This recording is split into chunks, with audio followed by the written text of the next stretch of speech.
नमस्कार, मैं बबलू चक्रवर्ती। मनसुख टाइम में आपका स्वागत है। आज हम ऐसे व्यक्ति के साथ जुड़े हैं जिनके परिवार में 2 बार नगरपालिका पद पे, और उन्होंने क्या विकास कार्य कराए हैं, सीधे उनसे ही बात करते हैं। हमारे साथ जुड़े हुए हैं राकेश गांधी, पूर्व चेयरमैन एवं वर्तमान चेयरमैन पति। गांधी जी, आपका स्वागत है मनसुख टाइम में। जी धन्यवाद। गांधी जी, अब तक नगरपालिका चुनाव में आप जीते रहे हैं, पहले भी जीते हैं, दोबारा आपकी पत्नी जीती थी।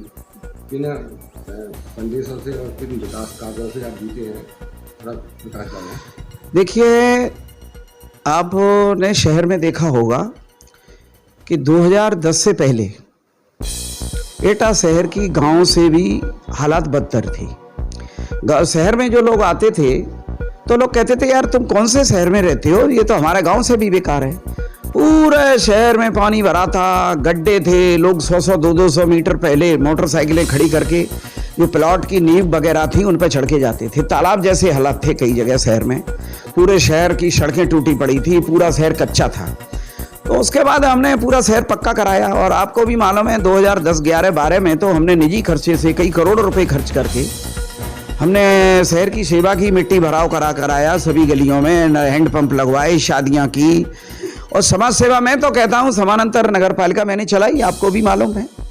उसके बाद मैंने पूरा शहर पक्का करा दिया। शहर पक्का करा के दोबारा फिर चुनाव जीत गया, और आपने भी देखा होगा एक तरफा फिर चुनाव हुआ। तो उसके बाद दोबारा भी हमने, देखिए, ठंडी सड़क है, कटरा मोहल्ला है, मेहता पार्क रोड है, कैलाशगंज रोड है, और आपके हाजीपुरा रोड है, कचहरी से यादव नगर रोड है, और आपका पीपल अड्डा रोड है। ये सब सीसी हमने ही कराए। लाइटिंग व्यवस्था आप देखिए, सभी पार्क सौंदर्य करा दिए। मेहता पार्क पे अभी काम चल रहा है। तो इस तरह बहुत सारा काम हुआ है, और बजट अभाव होते हुए इतना ज़्यादा काम हुआ है। तो इसी आधार पर जो है हम लगातार जो है लोगों के बीच में जा रहे हैं, लोगों को बता रहे हैं, और चुनाव लड़ रहे हैं। और उम्मीद है कि शहर के लोग इस बार फिर पार्टी से ऊपर उठ करके, क्योंकि इससे किसी पार्टी की ना तो सरकार गिर रही है ना बन रही है, तो इससे पार्टी नहीं देखता। ये तो प्रधान की तरह चुनाव है। हर पार्टी के लोग, हर विचारधारा के लोग मुझे सपोर्ट कर रहे हैं। इस बार आपका चुनाव में किससे मुकाबला होगा, कौन आपके अगेंस्ट होंगे, कौन किस पर भारी पड़ेगा, ये भी थोड़ा प्रकाश डालें। नहीं, देखिए, भारी पड़ने का तो कोई सवाल नहीं है, ना कोई चुनाव मैदान में मेरे समझते मुकाबले में है। चुनाव तो सभी लोग लड़ते हैं, और जो चुनाव लड़ रहे हैं उनको लग रहा है कि जो चुनाव लड़ता है उसको लगता है कि हरा हरा है, सबको हरा हरा लगता है। भले ही उनके 10 वोट निकले, लेकिन उसको लगता है मैं चुनाव जीत रहा हूँ, क्योंकि कोई किसी से मना नहीं करता है। लेकिन मैं समझता हूँ कि जो चुनावी जो मुकाबला है, वो मुकाबले की स्थिति में कोई भी नहीं है। अच्छा गांधी जी, सीवर लाइन के मामले में विकास कार्य के बारे में हम जोड़ें तो कि सीवर लाइन का जो काम इतना कछुआ गति से बताया जा रहा है, लोग उंगली उठा रहे हैं उस पर, इस मामले में आप क्या कहेंगे? देखिए, सीवर लाइन का जो कार्य है मंजूर तो हमने ही कराया था। हालांकि हमारी जो फाइल अटक गई थी प्रदेश शासन में, तो जो है हमारे जो सभापति महोदय हैं रमेश यादव जी और आशीष यादव, जो विधायक रहे थे तब, तो उनका बड़ा योगदान रहा। इस फाइल को जो है केंद्र सरकार तक पहुंचवाने में बड़ा योगदान रहा, और ये मंजूर हम लोगों ने कराई थी, और इसकी डीपीआर वगैरह नगर पालिका ने बनवाई थी, और इसमें करीब 25-30 लाख रुपए की डीपीआर बनवाने में जल निगम को हमने पेमेंट भी किया है, खर्चा किया है। और ये सीवर लाइन जिन मोहल्लों में चालू हो गई है, मतलब जहाँ कनेक्शन हो गए, उन मोहल्लों में नाले नालियों का पानी खत्म हो गया है।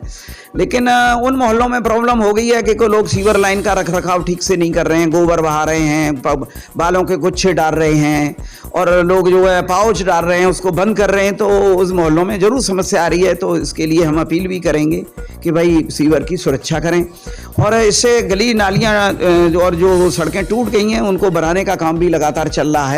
लेकिन हमने ये वादा किया है कि 6 महीने में हम जो भी गलियां और नालियां टूट गई हैं इनको बहुत बेहतर कर देंगे। और हमने ये भी वादा के लोगों से किया है कि जो पोल खड़े हुए हैं सड़कों पर, इनको अंडरग्राउंड कराएंगे। विद्युत पोल जो खड़े हुए हैं बाधा पहुंचा रहे हैं, डिवाइडर का, जीटी रोड का सौंदर्यीकरण कराएंगे। अभी तिरंगा लाइट हमने जीटी रोड पर लगवा दी है, लेकिन पूरे शहर में लगाएंगे। पूरे चौराहे चौराहों का डिजिटल सौंदर्यीकरण करेंगे, वाईफाई की सुविधा करेंगे, और गरीब कन्याओं की शादी के लिए एयर कंडीशन हम जो है एक ऑडिटोरियम बनाने जा रहे हैं, जिसमें सिर्फ गरीब लड़कियों की फ्री में शादी कराएंगे। 50 ई रिक्शा खरीदेंगे, जिससे हमारी माताएं बहनें शहर में आ जा सकती हैं, फ्री आ जा सकती हैं, उनसे कोई पेमेंट नहीं लिया जाएगा। साथ ही हमने आरओ वाटर लगाए, आरओ पानी के प्लांट लगाए हैं, ठंडे पानी के प्लांट लगाए हैं। हालांकि लोग टोंटियाँ भी चुरा ले जा रहे हैं, तो जिन लोगों के द्वार पे लगे हैं वो लोग उनको नहीं चला रहे हैं, उनको सुरक्षा नहीं कर रहे हैं, तो इसलिए थोड़ा सा कुछ परिस्थितियाँ ऐसा भी है कि दिक्कत हो रही है। इसके अलावा तालाबों का सौंदर्यीकरण कराना है, तालाब भी यहाँ पर हैं और उनको सौंदर्यीकरण करना है, जल भराव कुल मिला के पूरी तरह से ख़त्म करना है। इस तरह के बहुत सारे हमने वायदे किए हैं और ये हम पूरे करेंगे। अच्छा गांधी जी, कुछ लोगों का ये मानना है कि पहले के जो आपने संकल्प लिए थे, जो आपने घोषणा की थी, वो पूरी नहीं कर पाए। कौन सी घोषणाएं आपकी बाकी रह गई हैं, कैसे पूरी होगी? मेरी नगर पालिका चुनाव में जो मैंने वायदे किए थे, एक एक वायदा पूरा कर दिया है। कोई व्यक्ति चाहे तो मुझसे आके मिल ले, मेरे से बहस कर ले, कौन सा वायदा पूरा नहीं किया है वो मुझसे आके बात कर सकते हैं।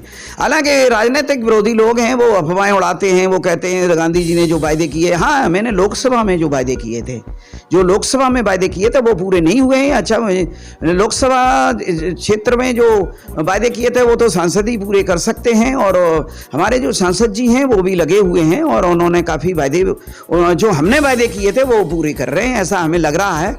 और क्योंकि वो यहाँ के सांसद हैं, 2 बार चुने जा चुके हैं, तो वो पूरे कर रहे हैं। और मैं समझता हूँ कि धीमे धीमे जो भी हो सकता है बेहतर से बेहतर हम प्रयास, शहर के स्तर की, हम शहर की सेवा करने के लिए लोगों ने। अच्छा, पूर्व के चुनाव से इस बार के चुनाव में आपकी जीत कैसी होगी, कुछ आंकड़े दें।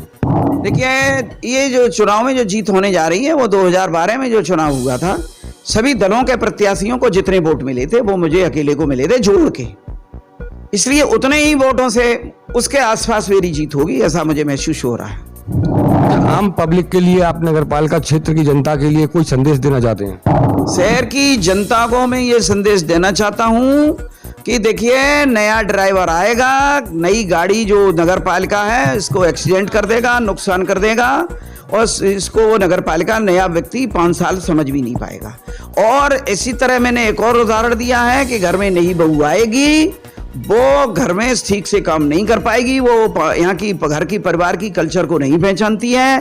वो खाना बनाने की भी अगर उससे कह दी जाए ना, तो वो सासू माँ से पूछेगी सिलबट्टा कहाँ रखा है, डालडा कहाँ रखा है, और मसालेदानी कहाँ रखी है, ससुर जी मसाला मिर्च कैसी खाते हैं, सब्जी में घी कितना पड़ना चाहिए, कौन चुपड़ी खाता है, उसे कुछ नहीं मालूम। लेकिन पुरानी बहू होगी, उसको पूरा अनुभव है, वो बेहतर काम कर सकती है, सासू माँ से भी ज़्यादा जानती है। इसलिए नए व्यक्ति पे भरोसा ना करें। एमएलए एमपी के वोट में वो किसको वोट देते हैं, मैंने कभी दखलंदाजी करी नहीं है, ना आगे करूंगा, ना कोई विधानसभा लोकसभा का चुनाव लड़ूंगा। मैंने देख लिया है हस्र, लोग हमें केवल चेयरमैन के रूप में देखना चाहते हैं और निर्दल रूप में ही देखना चाहते हैं। अच्छा गांधी जी, एक सवाल और है कि आपने चेयरमैन ही पहले की है, उसके बाद आपकी पत्नी ने किया, कि आप दोनों में किसको अच्छा मानते हैं कि किसने अच्छी चेयरमैन की? देखिए, आपने बड़ा कठिन सवाल किया है। मैं समझता हूं कि जो आमतौर पे एक पहलू पे तो लोग मुझे अच्छा कहते हैं कि गांधी जी से कुछ भी कह लो, हैं, कुछ भी बोल दो, वो सबकी सुन लेते हैं और काम भी कर देते हैं, थोड़ा देर लग जाती है। लेकिन वर्तमान जो हमारी वाइफ चेयरमैन है मीरा गांधी, उनके बारे में शहर में ये चर्चा है कि वो बहुत सख्त चेयरमैन है। अगर उनके पास समस्या आ गई तो वो तुरंत कर्मचारी को बुला के सख्ती से काम करवाती हैं। इसके बारे में लोग हमसे कहते हैं, अरे गांधी जी तुम तो कुछ ना ढीले ढाले आदमी हो, और चेयरमैन मीरा गांधी आई और कल उन्होंने तुरंत सफाई करा दी, तुरंत ये करा दिया। तो मीरा गांधी के बारे में ये चर्चा है। तो कुल मिलाकर के हम ये कह सकते हैं कि किसी पहलू पर वो भी ठीक है और किसी पहलू पर हम भी ठीक हैं। चलिए, बहुत बहुत धन्यवाद हमारे लिए टाइम देने के लिए, और हमारी शुभकामनाएं आपके साथ हैं।